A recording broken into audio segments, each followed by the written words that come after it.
يا أيها المزمل قم الليل إلا قليلا نصفه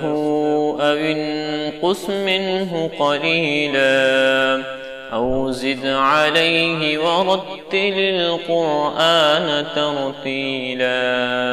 إنا سنلقي عليك قولا ثقيلا إن ناشئة الليل هي أشد وطئا وأقوم قيلا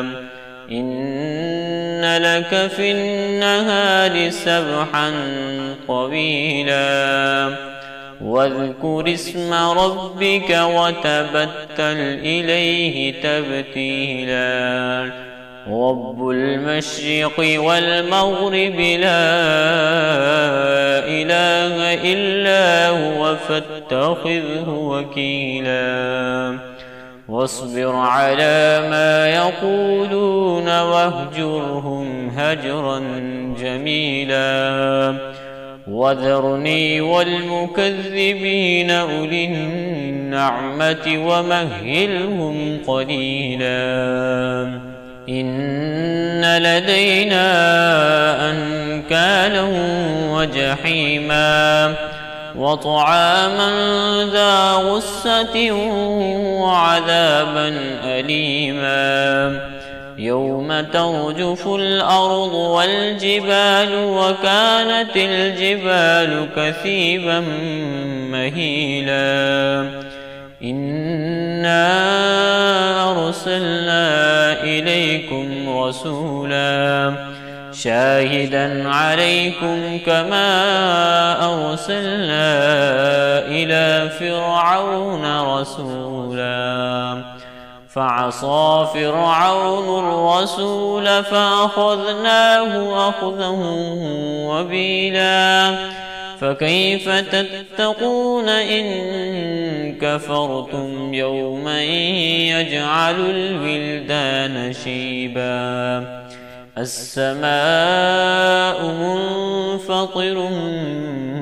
به كان وعده مفعولا إن هذه تذكرة فمن شاء اتخذ إلى ربه سبيلا إن ربك يعلم أنك تقوم أدنى من ثلثي الليل فنصفه وثلثه وطائفة من الذين معك والله يقدر الليل والنهار